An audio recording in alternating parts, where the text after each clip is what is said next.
Try that again. Hello, Pod Smashers of the Internet, and welcome to another 80-bit newscast. We are your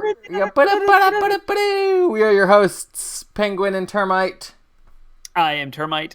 And I am Penguin, and we are a weekly gaming news stream, and we are also a weekly video game podcast. But this show is all about the news, the gaming news, and our hot takes on these things. Once again, I, Penguin, am hosting on my laptop, which is why you see the crazy black border and, technology. But it's working, so if there's any technical issues, please don't hesitate to talk in chat. And, Speaking of chat, feel free to drop your thoughts as we go and give us any feedback, questions, comments, concerns. We will read them at the end when we get to our last news story. Speaking of news stories, this is going to probably be a longer episode tonight because there's a lot to cover. So we're going to just go ahead and give ourselves an hour, and if we can get it all in an hour, great. If we can't, then we'll stop at roughly the hour mark, and we'll try to prioritize. So, Termite, we're going to switch things up a little bit. You're going to go through our headlines. What are we talking about tonight? What are the headlines we're hitting? Oh, man. We have a doozy this week. We had like a mini E3 happen. So Sony unveiled a ton of stuff. Something about PlayStation VR. Sony Play at Home is coming back with more games. Games have been delayed. Games have been canceled. There's cool ports coming that we never thought or saw. Sony's completely restructured Japan studio. EA canceled a game. Cyberpunk is delaying patches. Sony had a state of play with an onslaught of announcements, including a really good one. We have March PlayStation Plus's offerings. We have an announcement about the storage solution for PlayStation 5 for those of you who have been anxiously waiting. And then Nintendo had a Pokemon, I don't know what they call them, but we're going to call them Pokemon Directs for lack of a better word. There was a Pokemon Direct announcing some amazing Pokemon content, and we're going to try and run through all of those things and their implications.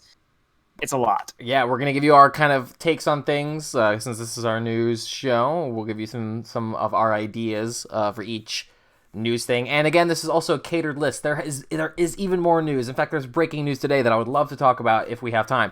But I won't even hint at it unless we have time for it. So, at the end. So anyway, we'll give you your feedback. But this is kind of a curated list. If we were to go through everything, it would take forever. So we're just hitting the things that we care about and that we're passionate about. But yeah, like Termite said, this is just like for no reason. It was just a week of video game news, just dropping all over the place. So again, if you like this show, if you're watching live, then please hit the subscribe bell, hit the ring that button.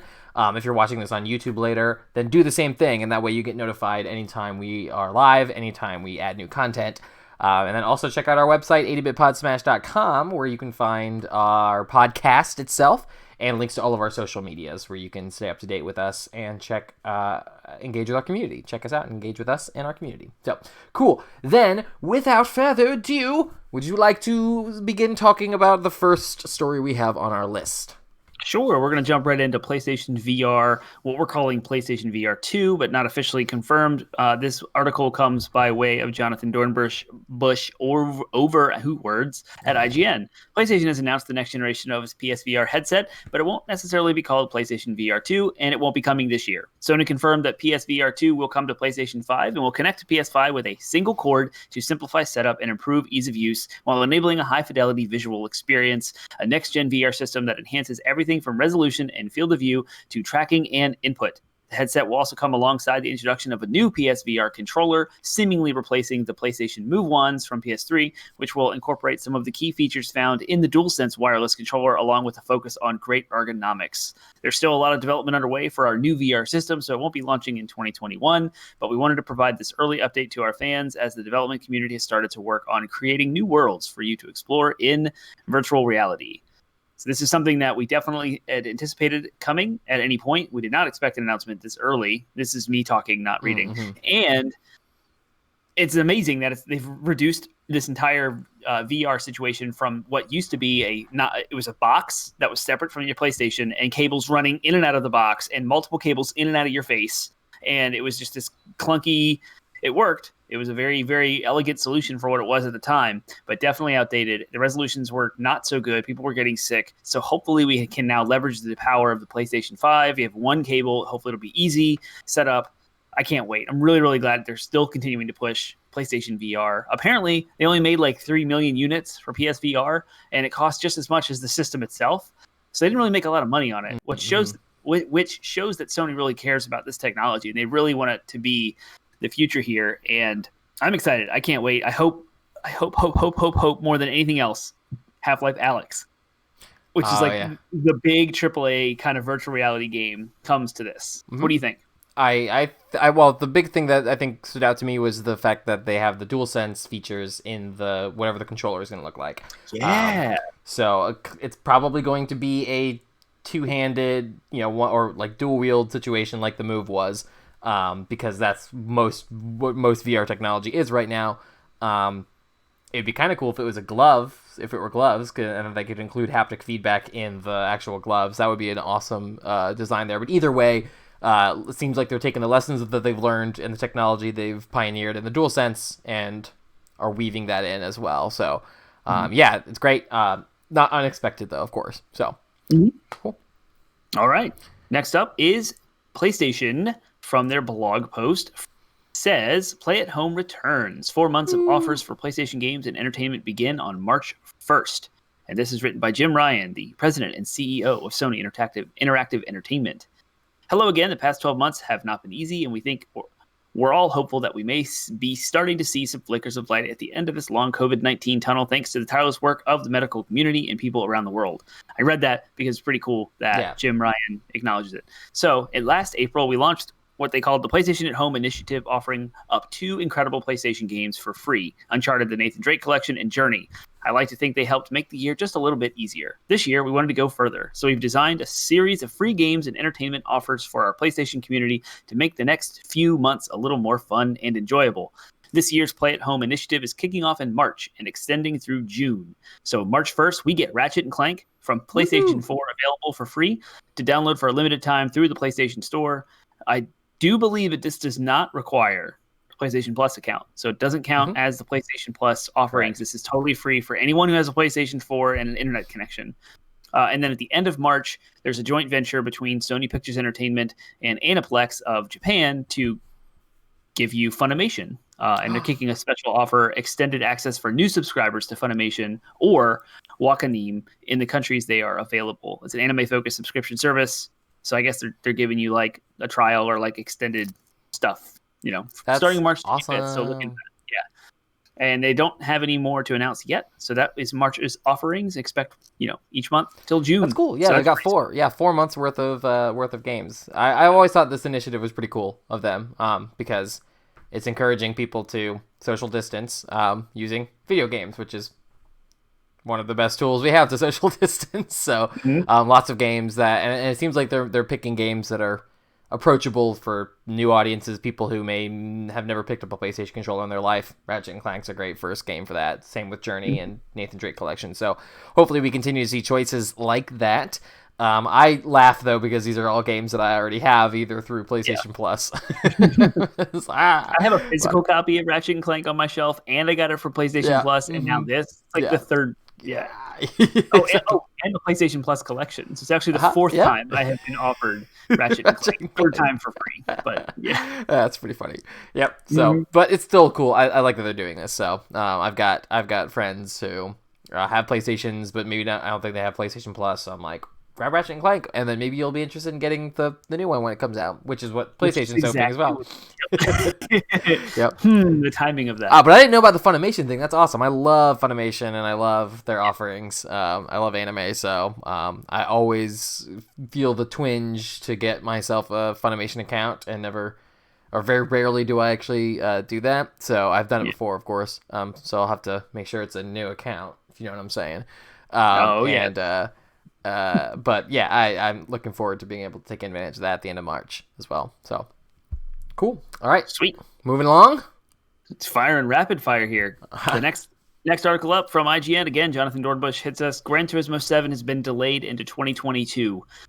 Sony has announced that the latest entry in the PlayStation exclusive racing sim franchise, Gran Turismo 7, is now planned for a release next year after pandemic-related production issues. In a statement provided to GQ and confirmed to IGN, the Sony spokesperson wrote, Gran Turismo 7 has been impacted by COVID-related production challenges and therefore will shift from 2021 to 2022. With the ongoing pandemic, it's a dynamic and challenging situation, and some critical aspects of game production have been slowed over the past several months. We'll share more specifics on Gran Turismo 7's release date when available. They announced that it was going to be they announced it at last year's big PlayStation 5 reveal showcase in June. And if you remember, it was supposed to come out in the first half of 2021. So that's the end of the article, but I wanted to shed a little bit more light on this. The creator of Gran Turismo, the guy at Polyphony, and his name escapes me, is notoriously slow. He takes forever. He is extremely perfectionist, and he just moves slowly. That combined with the fact that this is a racing game and it's a racing simulator, and they travel all over the world to collect data from racetracks and roads, and they take tons of pictures and textures. And apparently back in the development of like Gran Turismo 5, so after 4 had come out, there was some travel, and they saw the creators of Gran Turismo like taking pictures of stuff around the track, and it like leaked online like, well, must be Gran Turismo time again because they're here taking pictures of stuff. And so I imagine with COVID, you can't really travel, you can't really meet and at like tracks and take tours and like participate in events and like get the information that you need. So it makes sense that COVID would really impact this type of game development because of how they're interfacing with the real world so much, and it requires so much getting together with people and travel.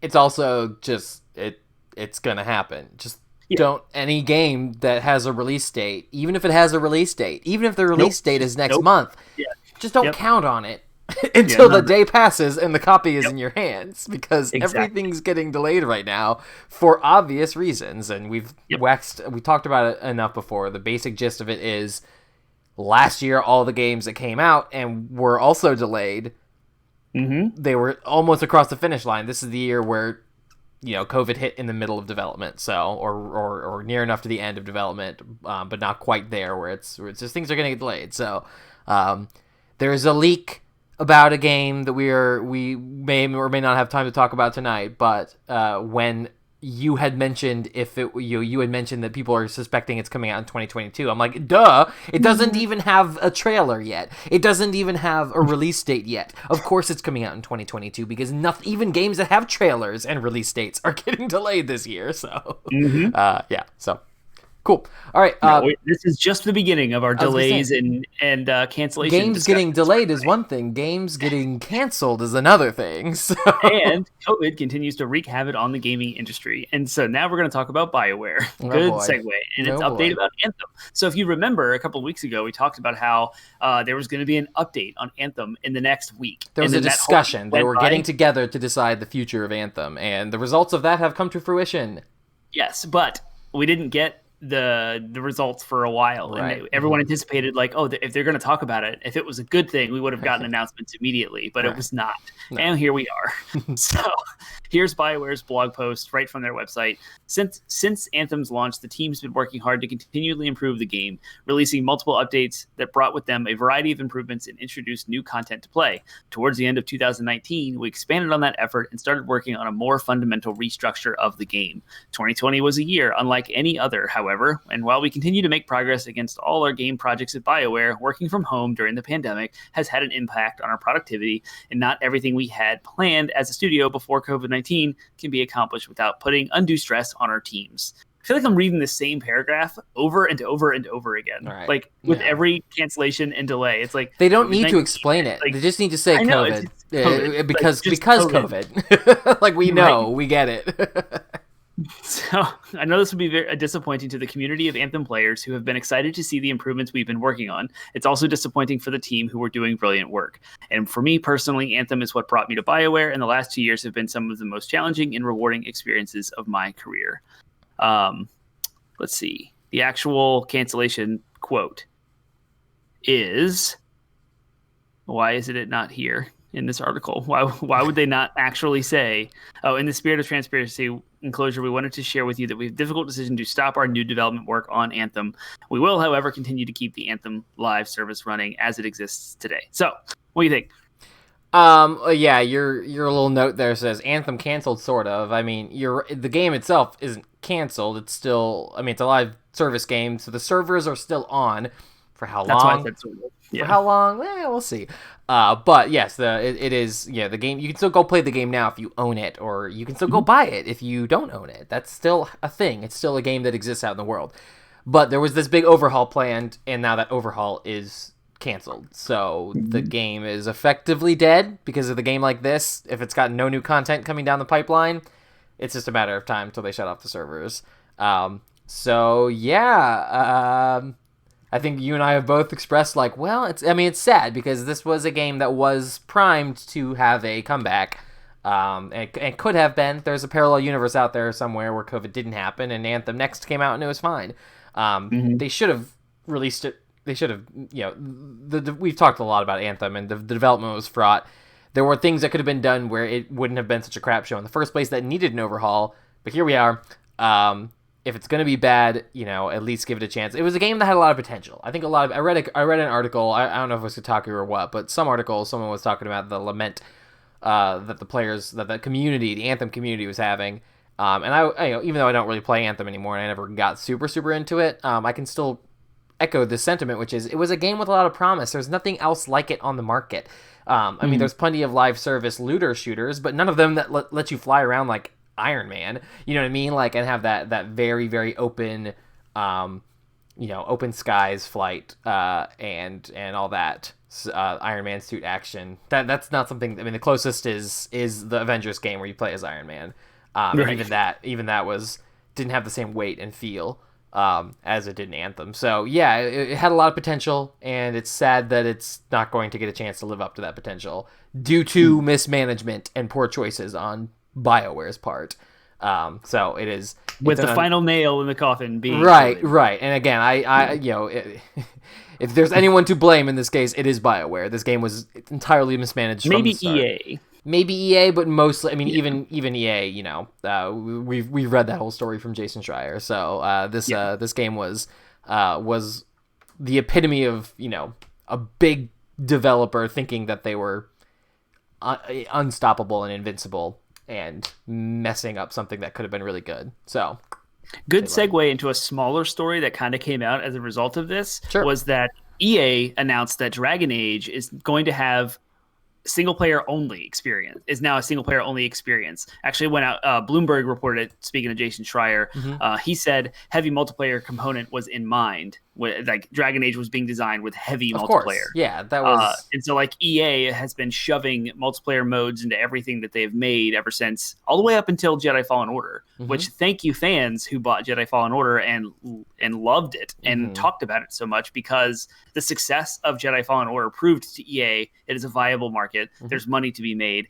And the failure of Anthem and the budget that it cost and how much money they lost on Anthem, marry those two together and hand BioWare the license, continue to let them have that license of Dragon Age. Now we have Dragon Age 4. Yeah, BioWare is doing what they do best, which is make a BioWare game.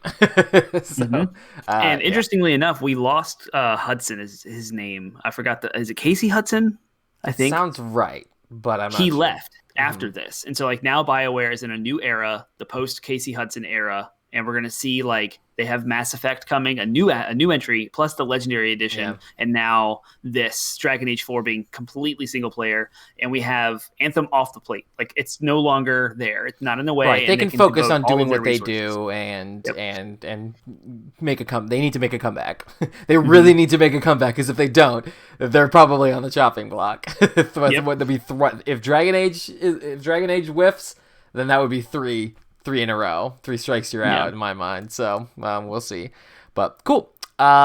Sweet. We can move on from BioWare and talk about this port of Republic Commando. Wow. Yeah, I added this because I have been scouring the internets for a copy of Star Wars Republic Commando for the Xbox for so long. So this is a squad-based shooter like Rainbow Six. Like, I don't know any other game that has the kind of like tactical multiplayer game other than like Rainbow Six Vegas and the ones before that, like Black Arrow. But it's set in like the Clone Wars era of Star Wars, and it was renowned. Like, it was really, really good. It was a good game on Xbox, 4-player co-op, online Xbox Live, and I've always wanted to play it. And now they're porting it to PlayStation, and I'm so excited. It's coming out this April, and the quote here from the PlayStation blog is, "Republic Commando is a fan favorite, and nobody knows better than Asper. Trust me. We've read many, many, many tweets and comments requesting it. We're happy to say that your request will finally be answered." That's right. Asper Media is bringing Star Wars Republic Commando to PlayStation 4 for the first time, April 6th. And yes, we included a platinum trophy.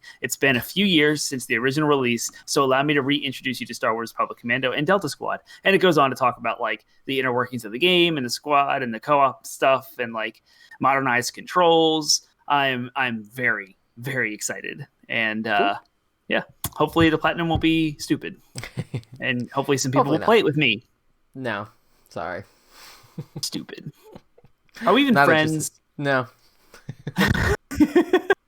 All right then. Well, this has been a good night.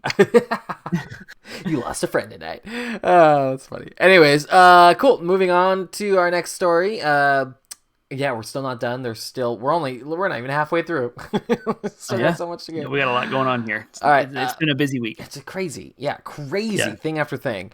Anyway, so Japan Studio is taking another blow. Sony's Japan Studio. So anytime you see Japan Studio in front of a game, I mean, this is the company. This is the studio that partnered with Bluepoint, I think, to make Shadows of the Colossus. They made They produced Bloodborne, and from Sony's side, like they partner with From Software to do that. They know they've done a lot of stuff, but those are the ones that I'm most intimately familiar with recently. But yeah, they're getting. It seems like they're getting phased out in a lot of ways.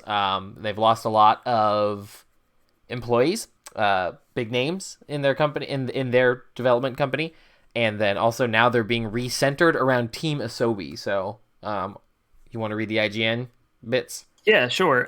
This is a huge deal because Japan Studio has been around longer than the actual PlayStation itself has. Mm-hmm. They've been making games from the 90s all the way through now, and they consist of like a bunch of different developers. Parappa the Rapper came out of this. Wild Arms came out of them. Mm-hmm. Everybody's Golf. I mean, and the list goes on to newer stuff like you were talking, Shadows of the Colossus and The Last Guardian, Ape Escape. Mm-hmm. Like this is a big deal, and it's interesting that Sony is now reading IGN's article reportedly scaling back video game development at Japan Studio, Tokyo-based first-party developer.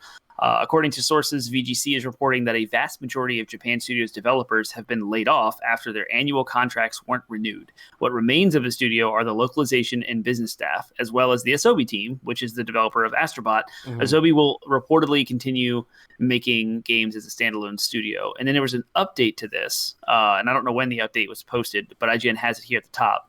Sony Interactive Entertainment has confirmed that PlayStation Studios' Japan Studio will be reorganized following reports that game development at first-party developer will be scaled back. In a statement to IGN, Sony announced that the Japan Studio will be recentered around Team ASOBI and the development unit behind Astro's Playroom. Localization, IP management, and external production will also be concentrated within the global functions wing of PlayStation Studios.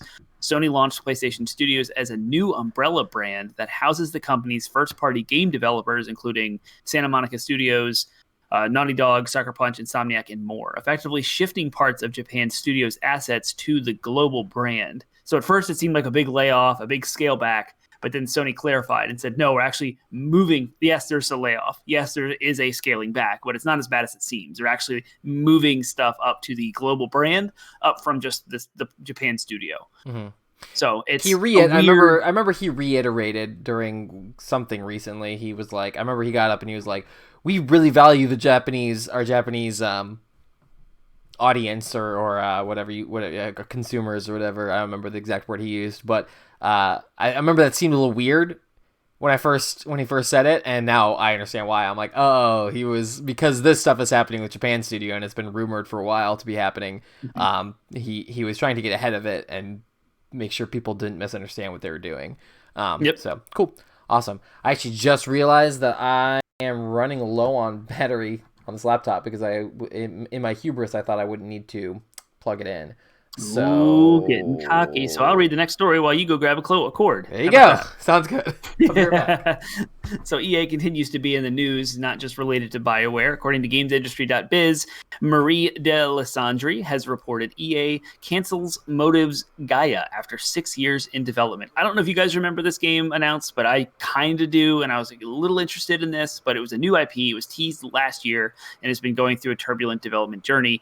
Electronic Arts has reportedly canceled a project codenamed Gaia that had been in development for the past 6 years at its Motive studio. Now, Motive was most recently in the news for being tasked with, I don't remember the game, but it was a big deal, Motive Studios. And I am going to bring it up and fill the air.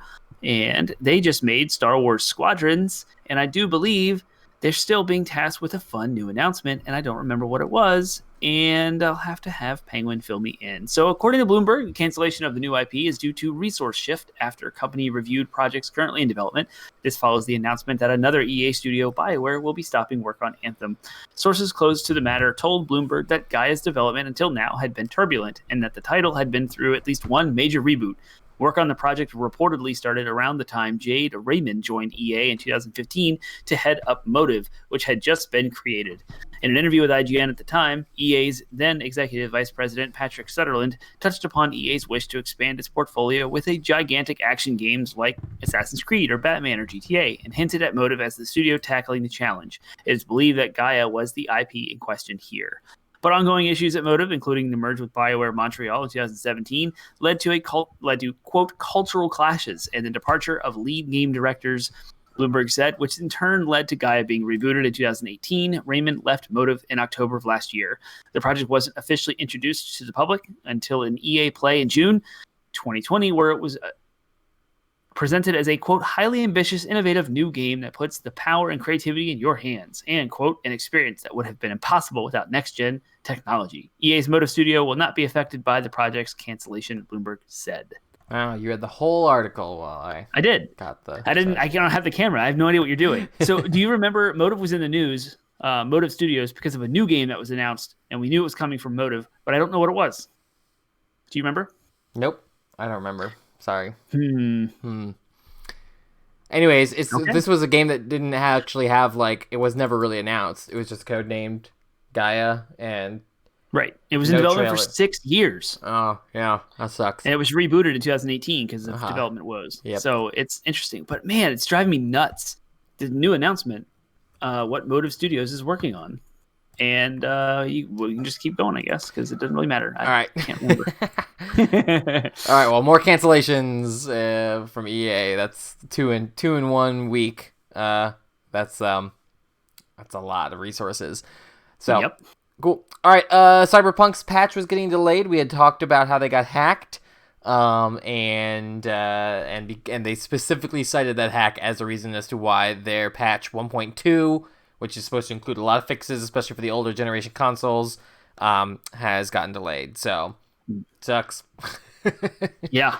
But the goal for patch 1.2 goes beyond any of our previous updates. We've been working on numerous overall quality improvements and fixes, and we still have work to do to make sure that's what you get. With that in mind, we're now aiming for the release in the second half of March, is what CD Projekt Red tweeted. Yeah. So that's happening, and apparently it's because the hackers made it so that people working from home had no access to the VPN, so they could literally not work for 2 weeks. Yep. It's an unplanned vacation. It's been a nightmare for employees. Yeah, I imagine. I mean, that's again, if you are so incensed, but we don't necessarily know.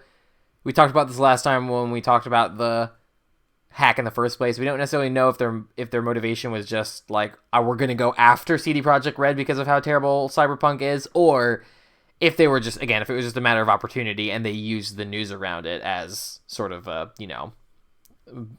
big deal, or make it more of a big deal than it was. But if your intention was, I want to get back at them, like, preventing them from fixing the game is a really crappy way to do it, because you're impacting people who actually do want. Oh, and here's an even worse situation. Remember, HR data was stolen, like personal data on employees. The invaders had access to their personal information, including Polish identification numbers and passport details, leading the company to tell its staff to freeze their accounts and report security breach to the government and their banks, said the people familiar with the matter. Workers were also asked to ship their computers to the company's IT staff to be scanned for malware. So that means like full-blown identity protection. You have to go freeze your accounts. I mean, people are always in the middle of something, whether it's a car loan or it's like monthly subscriptions that are interrupted by a credit card change or like any of the little minor things. You add all that up. That is a major inconvenience across an entire company of developers. Plus, they can't work for 2 weeks by shipping their laptops to IT to be scanned and then returned. Can't access the VPN. No wonder this thing was patched. But man, what a blow to like. That's like kicking at someone while they're already down. I feel so bad. I feel so horrible for CD Projekt Red right now. Yeah, they did so not. Clearly, the conspiracy is they hacked themselves. And just to get out of here just to garner sympathy for themselves. Yeah. Okay. Kidding. Take your tinfoil hat off, please. So much tinfoil. So we finally get to the story. We're now at the point where we would have been ending if we weren't going an extra long story. And we get to the story that is probably one of two stories that is the reason why this week was so full of news as well, in addition to everything else. On top of everything else we just talked about, Sony had a State of Play, which is their version of Nintendo Direct. So it is going to be chock full of announcements of upcoming games for this year and next year.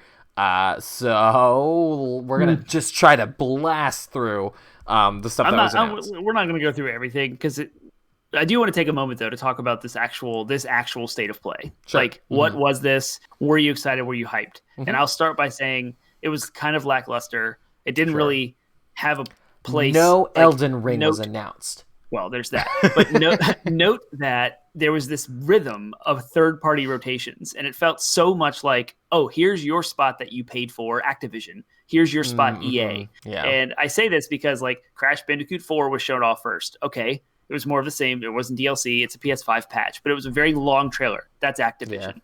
And then later on, there was that dodgeball game that was announced at Nintendo's Direct. That's your EA plug.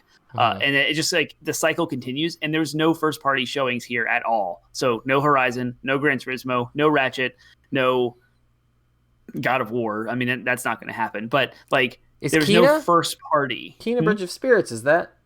That's not. It might be an exclusive, but it's not first party. Ah, gotcha. Mm-hmm. Yeah, and same with Returnal. Like Returnal was showed off here, and again, it's exclusive to PlayStation, but it's from the makers of Resogun, and I cannot remember Housemarque. I believe. Oh, I'm so excited about Returnal. It looks good. I hope it's good. So I don't know. It was just like it kind of rubbed me the wrong way as we were watching this. It was like, where's the big like PlayStation beats? And then in a world where everyone's like zoomed out, and like we're all tired of connecting online to things like in a way that we do around COVID, it's like this was just another collection of videos that could have just been like strung out over a week, one at a time over Twitter, and it would have probably been received better and had more eyes on it instead of like, why am I going to take time off or take my time away from something else to be invited to this exclusive live show? When you do an exclusive live show, it has implications and meaning that something big and important is going to be here. You need to be here and be live.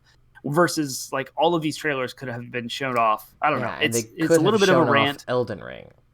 Yeah, and there's no Elden Ring, which you're really upset about. So sad. I will quickly... So anyway, all of that, what did you think about this? The only major things that were actually announced was Sifu, which is the new game from Slowclap. That looks so good. And it does look good. It does look really good. Yeah. And they did announce, again, as far as proper announcements go, they announced Final Fantasy Remake Intergrade, which is not the sequel. It is the PS5 version of Final Fantasy VII Remake, a proper PS5 version, not just a backwards compatibility, slightly enhanced HDR version. This is an actual. Is utilizing. So the things that were announced there is like they're adding photo mode, a graphics mode, a performance mode, pretty standard fare. 60 frames per second, 4K resolution. They've upped to the textures. I guess they fixed the texture patch or whatever, and hopefully those textures won't be that bad. But then the big announcement for that is the Intergrade version will also include can only be described is most easily described probably as a DLC. It will include new content featuring Yuffie, from Final Fantasy VII, which is awesome. A whole new story with her that takes place before the events of her joining the team in Final.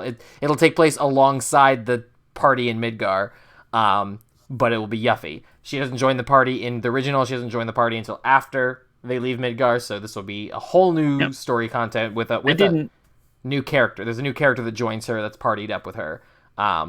So that will be awesome. Of things. Yeah, I didn't realize that Yuffie is the next character in line to be met in the story. Yeah, I was like, oh, you're right. You meet her Mm-hmm. in the field outside of Junon, which of course is after the ice cavern and the Turks fight. Which and rubs me the wrong way that they're making her playable before Red 13, because Red 13 should be playable before Yuffie.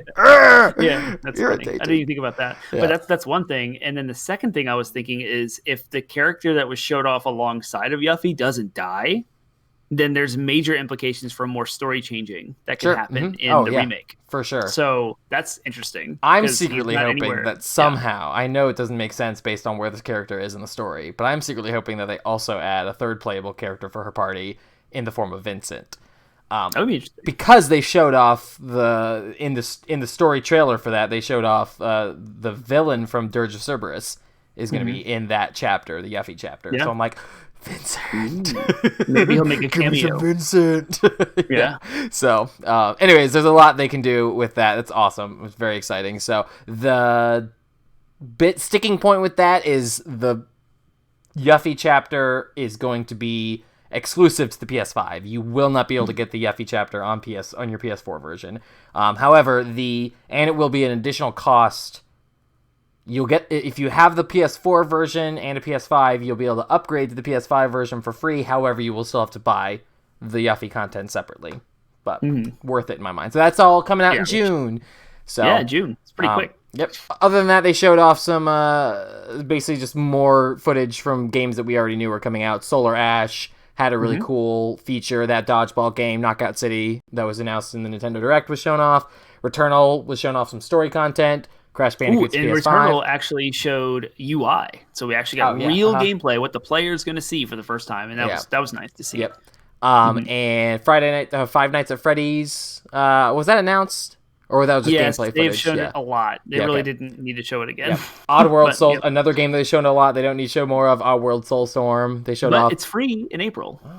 Kena Bridge of Spirits, as I mentioned earlier, has a.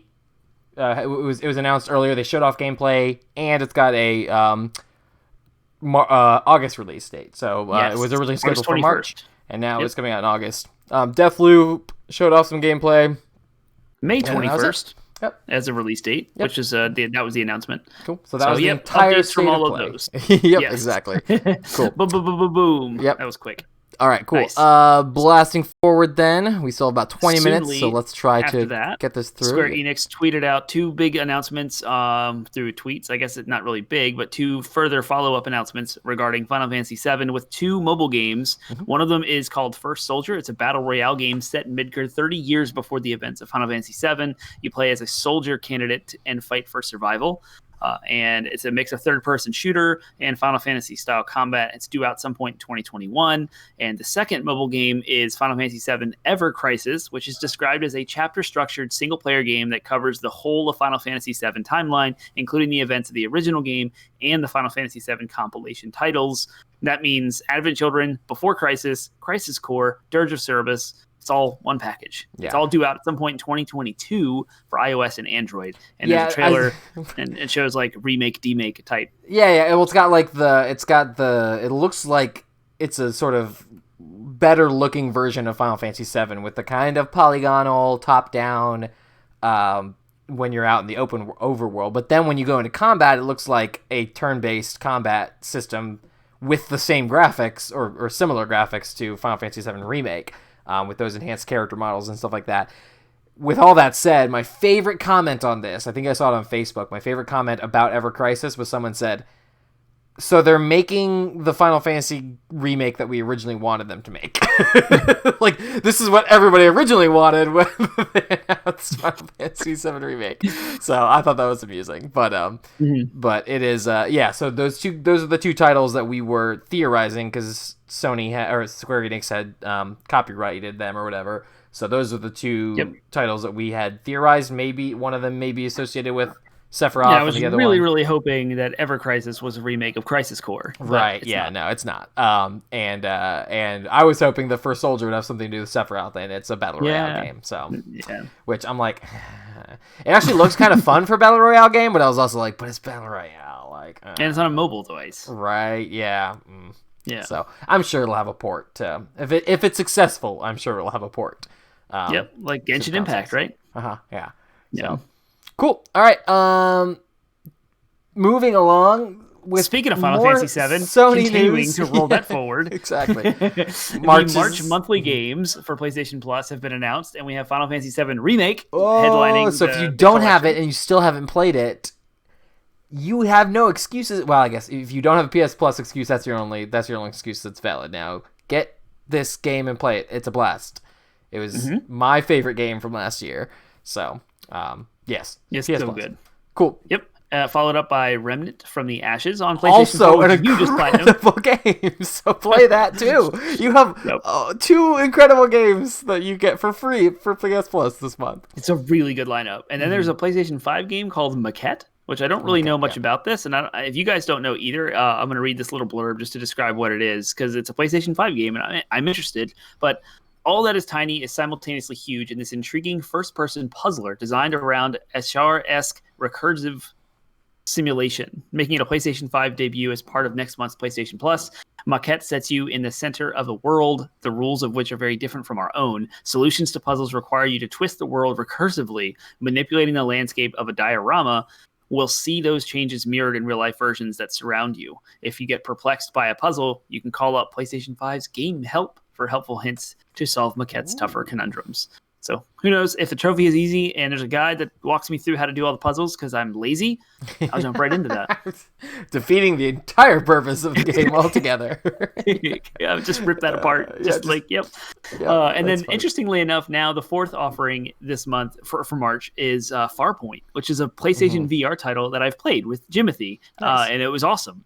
So if you have a PlayStation VR headset or the PSVR 2 that we talked about earlier in the show is backwards compatible, claim this game now, get it in your library. It's worth it. It will cost you nothing. And then when you have a VR, you can play it and it's good. Everybody's going to be playing Final Fantasy VII Remake and Remnant.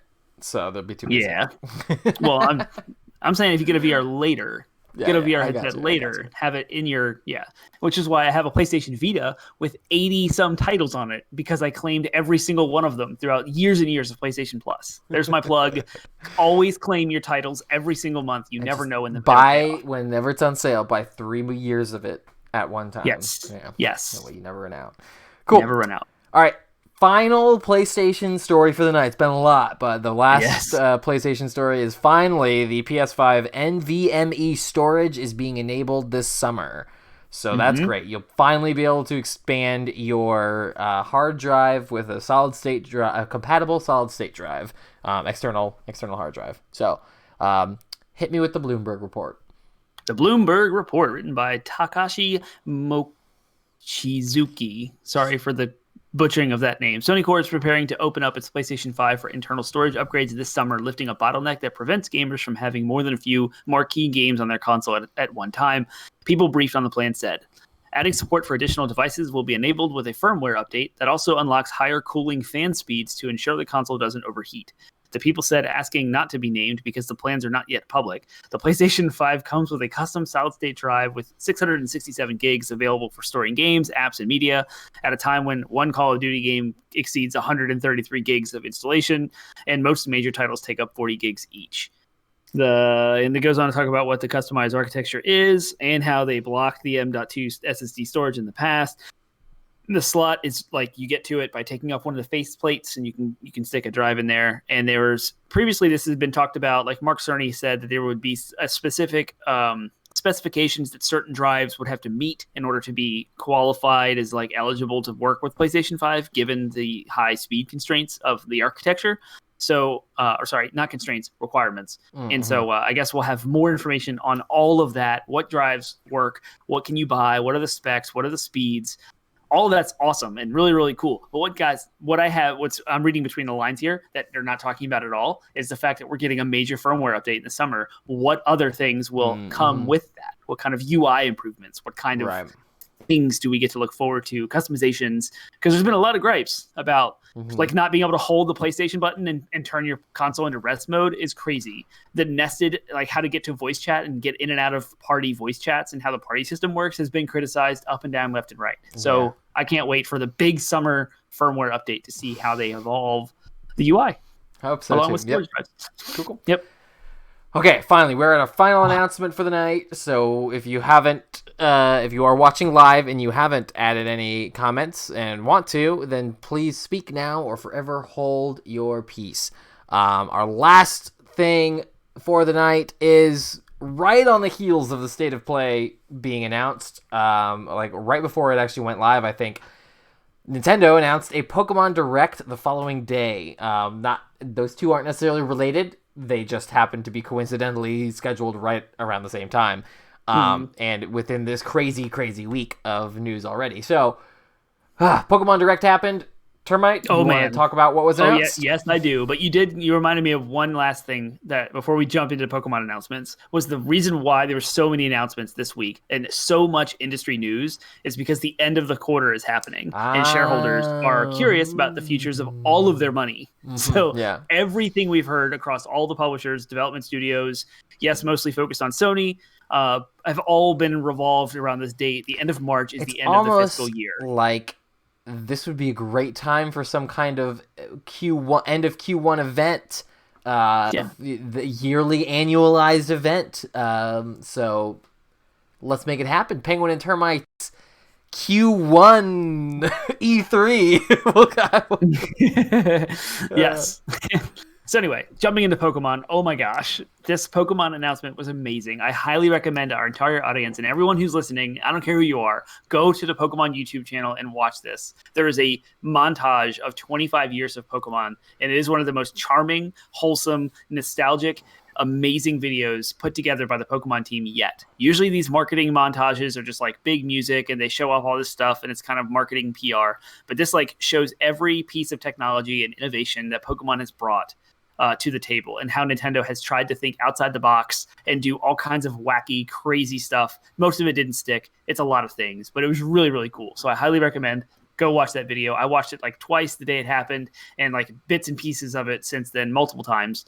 I absolutely love it. There was an update to Pokemon Snap, the new one that's coming out. It showcased a ton of things. I am very excited. In fact, this video got me more excited about Pokemon Snap because we haven't really seen much of it. Exploring the new world and seeing all those new Pokemon and how you can interact with Pokemon in new and unique ways from the first game, how they just kind of evolved and innovated a little bit farther. I'm extremely excited about Pokemon Snap. That was the worst of these announcements. So we're on a good like if that was the worst, oh man. So this entire direct is all about the Sinnoh region kicking off an announcement saying they were going to remake Diamond and Pearl. So Shining Diamond and Brilliant Pearl were announced. It's a full complete remake in the vein of like Link's Awakening. Yeah. They've preserved the original like chibi, iconic Pokemon like sprites, but fully 3D animated. But you know, they still has that top-down isometric view. Is ridiculously remind good. me, is Diamond and Pearl Gen 3? No, 5. Oh, okay. Yeah, it's Gen 5. So, never mind. We'll talk about it offline. Yep. Maybe 4 actually. It might be Gen 4. I think 4 because didn't they? Yeah. Because 5 is black and white. The last one that they did off of Gems, right? And then everything after that is various opposites. Okay, go on. Yeah. Okay, so Gen 4, but so it hasn't been remade yet. Anywhere has never been ported, and the Pokemon that exist on that game have been like spaced out across all the generations since. Yeah. So uniquely enough, it's being developed by the people who made Pokemon Home. So it's not directly made by Game Freak, which is an interesting point. But the director of Game Freak is over it. The person who directed the original Diamond and Pearl is overseeing this project, who still works at Game Freak. So they're still there, but it's not developed by Game Freak entirely. And it's the first time Pokemon game has been made, not developed by Game Freak. So then the big one. The big one. The big surprise. The big announcement. The thing you've all been waiting for. Everyone has been clamoring. Yes, everyone on the internet has been just yelling at Pokemon. Please make this game. It is the Breath of Wild of Pokemon, and it is called Pokemon Legends Arceus. It takes place in feudal Sinnoh. It's a prequel story about creating the very first Sinnoh Pokedex. And it has 3 starters from 3 different generations. The feudal Japan world of Pokemon is capable of a complex AI-driven computer. That is beyond me, but whatever. It's Pokemon. It's the world of Pokemon. Yeah, it's Pokemon. And it's full-blown open world exploration, just like Breath. In fact, there's comparison shots that are hilarious that show exact camera panning and some of the geography matched with Breath of the Wild, and you can clearly tell it's the same engine. Yeah, that's what I expected to hear when they pan. The character comes across and pans at a cliff looking out. I was like, okay, it's. But yeah, it's made with the Breath of the Wild engine, and it is. It's got you can sneak up on Pokemon and throw Pokeballs at them, catch them, so that's awesome. And there's also combat. There is also combat. I was worried when I first saw the trailer. I was like, when's the combat gonna happen? It appears to be turn-based, so it's not quite my dream of Pokken tournament style combat in an open world, action RPG combat, but that's fine. It's still going to be cool because it looks like it'll just be a Pokemon combat in a awesome open world Pokemon game. So it's pretty cool. It's a pretty cool way for if it's successful, which it by all accounts probably will be. This could very well be Nintendo and Game Freak trying to break the mold a bit and experiment more with Pokemon in a way that fans have been asking them to for a very long time, and move the genre forward. This could be Nintendo taking their first steps to making a logical evolution, a logical jump forward with Pokemon. So yeah. And I love that we're getting Diamond and Pearl's remakes at the end of this year. So I can automatically know that I'm getting a faithful Pokemon game. It's exactly the way that I love and nostalgic and I know to expect. It is what it is, and I'm in. Shut up and take my money. Yeah. But also so I'm getting that, and I'm getting that Sinnoh experience. But I'm also met with here's this brand new innovative step in a new direction that is the evolution, puns intended, of Pokemon. I can't wait. Pokemon Legends Arceus. In the name, even Pokemon Legends subtitle Arceus implies there could be more entries, right? DLC, more legends. What if they do this to Kanto, the original 150 Pokemon? That's what I'm hoping they do. That's what they need. That's what they got to do, right? Yeah. Yes. I'm all in. I'm all in here. So cool. Awesome. Well, that is it. We're just under an hour. And again, we apologize. Normally we only go 30 minutes. This was an extra long because of the reasons Termite talked about, which is end of the quarter. It just happened to be the week that everyone announced everything, and so we had to cover it. So hopefully that doesn't mean that we're gonna have a dry news week next week. Hopefully there'll be still plenty to talk about. Maybe I can roll the story from today over into next week's notes. But anyways, or hopefully there'll just be a trailer instead of a leak. What? Anyways, so that's the show. Again, hit the subscribe, likes, clicks, follows. If you are watching us on Twitch, then please subscribe to us. That way you'll know when we're going live. And then we've got all the socials: Discord, Twitter, Facebook, Instagram, Reddit. All of those are at 80bitpodsmash.com. You can find links to them all there, or you can just search for us in those, and almost all of that is just 80bit podsmash with ats and backslashes or whatever. And then we have this show on Monday nights. We have weekly Wednesday live streams where we pick a game that we're currently working through playing on our own free time and having a good time with, or not, or maybe just a game that we are excited to play, and we stream it. And we alternate weeks, however, I may be doubling up for a double duty this week as well.